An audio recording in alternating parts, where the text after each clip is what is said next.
What's up, guys? Welcome back again to your Heroclix headquarters. Today we're going to unbox this awesome Marvel Studios Disney Plus What If Heroclix miniatures game starter set. So there's a lot of cool stuff in this set. It's really great if you're a new player, and even if you're an experienced player, it's got some gems in here. So without any further ado, let's take a look.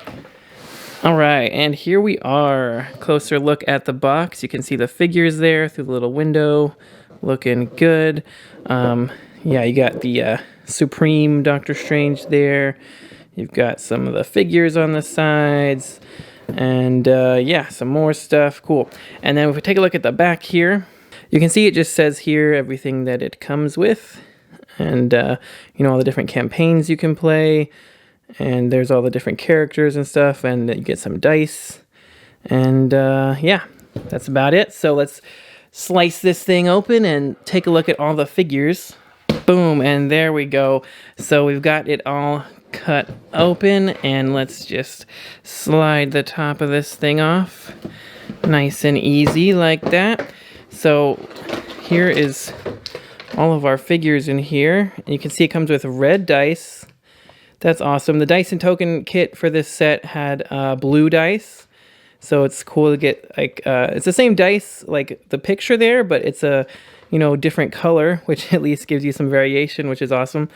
So there's a look at all the figures, and you got some amazing sculpts in this set, honestly. The Hydra Stomper, the Zombie Captain America, the Watcher there, all really cool looking sculpts. We'll take them out and look at them close up here in a second, but just want to take all this stuff out here. You got this pack that comes with all of your tokens, and it looks like there's some Infinity Stones, probably for the scenario. You got all your character cards there, your rule book. So we'll open that here in a second.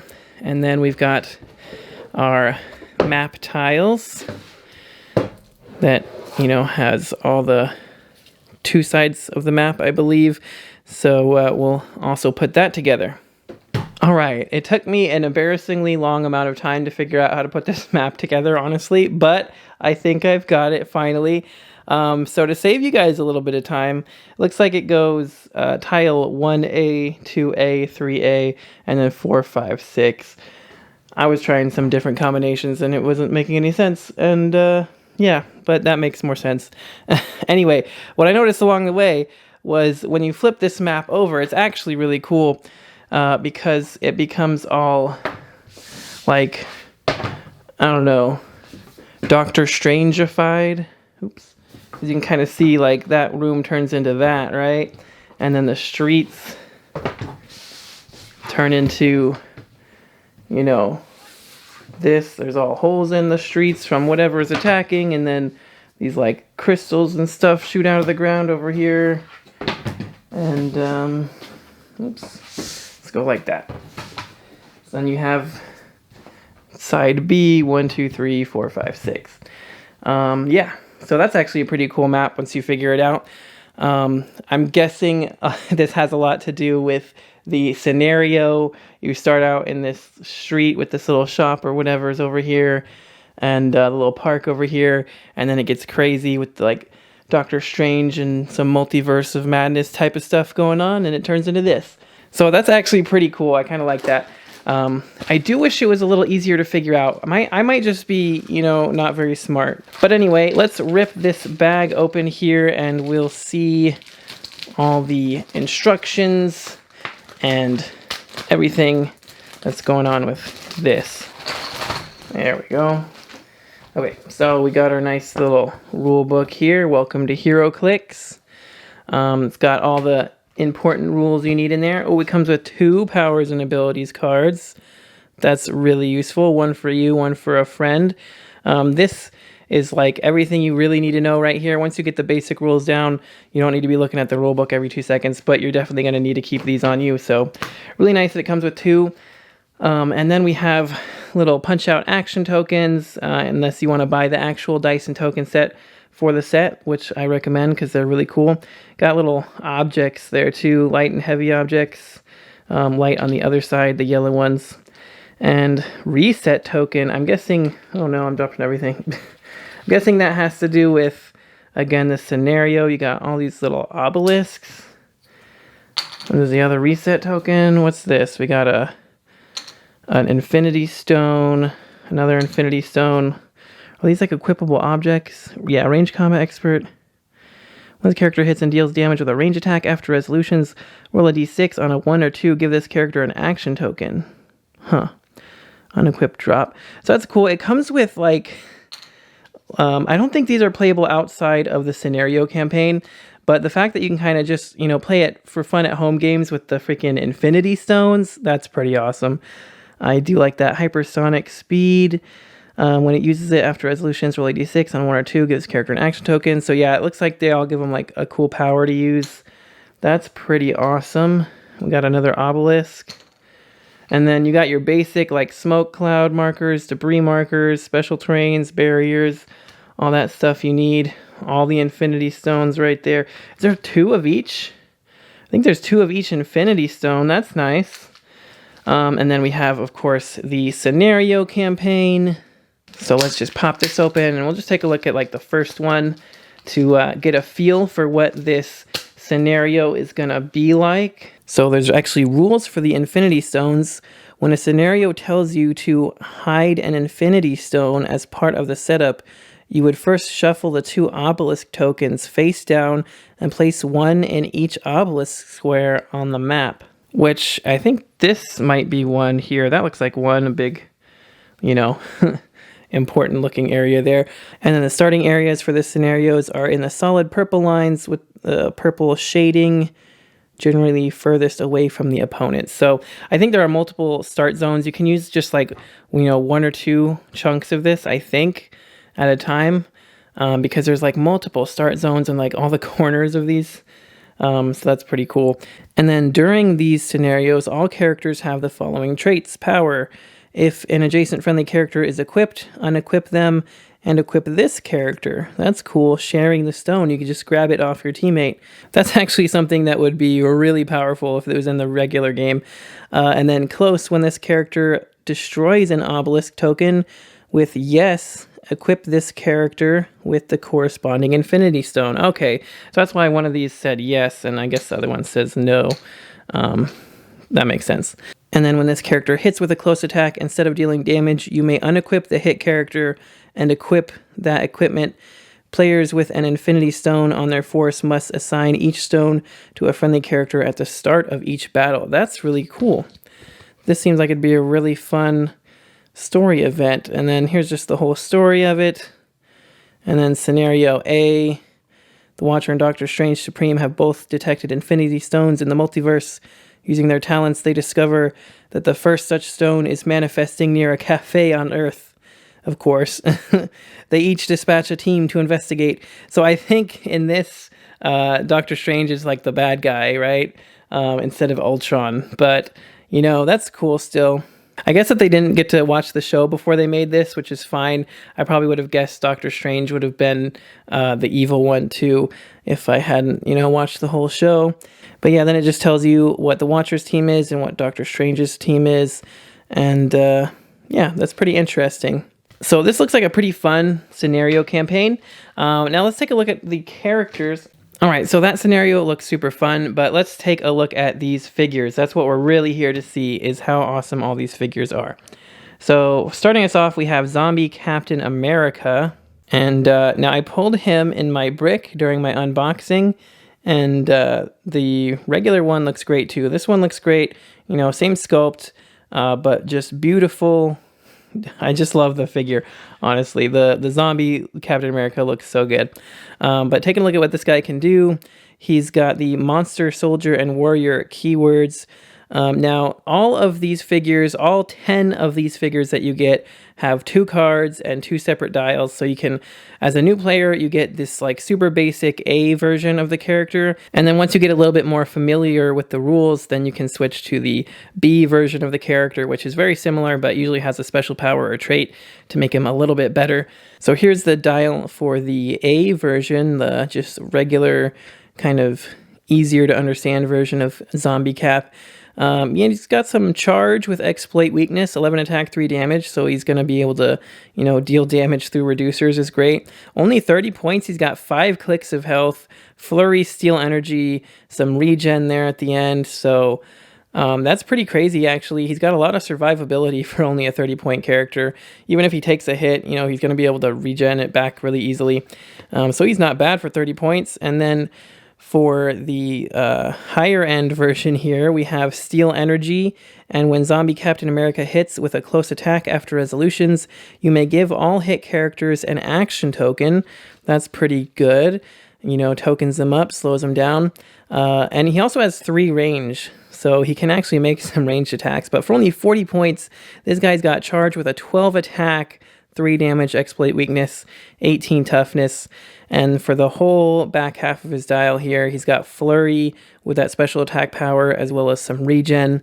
So he's going to be able to, flurry, steal energy that whole time and be giving out action tokens at the same time. I think it's actually pretty good for 40 points. I'd play him for sure. Up next, we have the Hydra Stomper, and this is also definitely one of my favorite sculpts of the whole set. I thought he was so cool in that episode, Captain Carter and Steve Rogers in the Hydra Stomper mech suit. So cool. So taking a look at his card here, he's got Howling Commandos, Invaders, Armor, Soldier, and Spy keywords. On his basic dial, he only has 11 attack, Incapacitate with 4 range triple target, and a 3 damage with Empower to help up the damage value of your adjacent friendly characters making close attacks. Now, triple target incap's not bad. Only some combat reflexes there at the back of his dial. Kind of surprised he didn't get any toughness or invulnerability or, any type of charge or anything, but, I think they just saved some of that for the slightly bigger version. This one has Giant Reach 4 with Incapacitate, so he can make ranged attacks or close attacks from 4 squares away. He does have charge with an 11 attack, triple target in cap, and you can shoot 4 squares or he can just charge and punch 4 squares with that crazy giant reach that he has. 18 combat reflexes is pretty good. I mean, for only 40 points, you can't really complain. Again, I would have liked to see maybe some invuln or toughness or something, but the main set version has plenty of damage reducers to go around. So this is a pretty cool version. I do really like that 4 range giant reach is pretty crazy. And yeah, only 40 points. He'll be fun to play with. Next we have Killmonger. He was from a very interesting episode where he saved Tony Stark before he got kidnapped and became Iron Man. That's a pretty cool idea there for an episode. So taking a look at his card, that is of course why he has Stark Industries, Wakanda, Soldier, Spy, and Warrior keywords. Again, the very basic dial here has just some Outwit and some Precision Strike to start with. Pretty solid for 30 points. 30 points for an Outwit, honestly, you can't ask for much more than that. The fact that he can actually make some attacks, 5 range double target, with the Precision Strike is pretty useful. And then he gets some Steal Energy and regen, so he can still be healing himself as well with a 5 clicks of health for 30 points. Again, not bad there. But for the upgraded version, we have Outwit. If Killmonger occupies hindering terrain, he may use Outwit an additional time this turn. I actually really like that. That's really cool. He's got Stealth, so you're going to want to be in hindering terrain anyway. 11 attack, Precision Strike with that double target is great. 18 defense and 3 damage with that double Outwit for only 40 points. Again, he's got Stealth to protect him this time, and he's still got some regen there, so I really like him for 40 points. Gives me a double Outwit for Stark Industries. That's super awesome. Up next, we have Party Thor. Now, again, the main set version, we got the rare in the unboxing, and that is one of my favorites. This guy, for the starter set, is pretty cool as well. And fun fact, this is the cheapest version of Thor in the game, as far as I'm aware. I haven't seen anything go under 30 points for a Thor before this. So, Asgardian Avengers, Celebrity, Deity, and is that Soldier keyword? That's pretty interesting for a Thor. And yeah, so like I said, only 30 points for this Thor. He's got Running Shot with 11 attack, 3 damage, Energy Shield. He's got Flight, 5 range double target. And then at the back of his dial, he gets Penetrating Blast with Range Combat Expert, so he'll still be shooting 11 for 3. I mean, what more can you ask for only 30 points? Like, he can do damage his whole dial, and I mean, only 30 points. Like, that's a steal. You can just throw Thor onto basically any team if you just want to have a Thor. That's pretty awesome. And then for the 40-point version, no specials or traits or anything, but he does have, you know, Running Shot, Penetrating Blast with Toughness, and then some Range Combat Expert there. And what's really the difference? Just the Toughness, pretty much. Oh, he starts with the Penetrating Blast, right? He doesn't start with Penetrating Blast for 30. So for the extra 10 points, you start with Penetrating Blast and Toughness instead of Energy Shield. I mean, both are solid, cheap options for a ranged attacker. And, you know, like I said, the cheapest options we have available for our Thor. Up next, we got Post-Apocalyptic Black Widow. She was actually really awesome in the show. I thought she was really cool. The fact that she was like the last surviving human on Earth after Ultron, I thought that was pretty awesome. I do wish we would have gotten a Hawkeye, though, with the like super hacker arrow thing. That would have been fun. But maybe another time. But Post-Apocalyptic Black Widow, she's got Avengers, Future, Martial Artist, Soldier, Spy, and Warrior keywords. So for the cheaper option here, we've got 4-range double target end cap and combat reflexes. You know, 30 points, again, 5 clicks of health. What more do you want for 30 points? Just your basic average kind of Black Widow feel there. And then for the 40-point line, we have Running Shot and Stealth as a special movement power. So you got Running Shot with your 4-range. That's weird. I thought it was double target over here. I think she's supposed to have 2 targets. She's got 2 targets on her base. So yeah, I'm guessing that this card just has a slight error there with only 1. But that's fine. You got it on the base, so that's what you really pay attention to anyway. Yeah, so you got Running Shot, Stealth, double target, end cap, 11 attack. And you got 18 combat reflexes, which goes great with the Stealth. Makes her super hard to hit, and you can't shoot her usually. So for only 40 points, you know, she does do 3 damage if you need to do actual damage. So I think she's pretty solid for the points. And then we have Gamora, Daughter of Thanos. So she didn't get an episode, which was kind of sad, but they're supposed to be putting that in season 2, I heard, because that was the episode with the Sicarian Iron Man. So I really wanted to see how that went. But as far as her Heroclix version, we have, it looks like no keywords. I don't know if that is a misprint or if maybe they chose not to give her any because she didn't even exist in this show, right? So who knows what keywords to give her. I don't know. It's probably a misprint, but I have no idea. Double target here. She's got Flurry with a 12 attack, blades for 30 points. That's pretty crazy, you guys. I mean, if you roll well enough on your blades, you're going to do 5 or 6 damage. You have the potential to do 12 damage with the Flurry. I mean, you know, that means you roll a 6 both time for blades, which is rare, but it happens. Then you got your combat reflexes and exploit on the back half, and her attack never goes below an 11. Just 12, 11, 11, 11, 12. That is super good, I think, for 30 points. I mean, move and attack would be nice, obviously, but you know, that is what the upgraded version is for. She's got Charge and Stealth for her special movement power. So this one's got Charge, Stealth, 11 attack blades, and super senses for 40 points. You know, the Stealth helps keep her safe while she moves up, and then she can charge in there and get a good blades roll. I almost like the 30-point version better, though. That 12 attack Flurry blades is pretty nuts. So yeah, she's pretty fun. Then we got the Doctor Strange Supreme looking menacing there with his black cape. Evil Doctor Strange. Not really evil, but dark Doctor Strange, I guess. So he's got the mystical and warrior keywords. I wonder if they just gave them all warrior to kind of theme with each other. That would make sense, actually. So this is the, you know, lower point version. It's just got Outwit and Mystics. I mean, 30 points for Outwit and Mystics and Flight. That's actually not bad. You know, you could carry somebody up there. He can outwit some stuff. If they actually take the time to attack him, he's either going to dodge it with super senses or they're going to take a Mystics. Again, 11s and 12s, the whole dial. gets some prob and penetrating blast there, so he becomes quite a threat if you actually hit him. That's pretty cool. He's not bad for 30 points at all. And then the upgraded version has a pretty wordy special attack power. So it says, when Doctor Strange Supreme makes an attack, you may choose a friendly character within range and deal them 1 unavoidable damage. If he did, Doctor Strange Supreme modifies damage +1 and may make an attack as if he occupied the square of the chosen character. That's pretty interesting. Now, unfortunately, he doesn't start with that. If he started with that, he would be insane, clearly. But still, running shot, super senses, outwit, mystics, flight, 6 range, you know.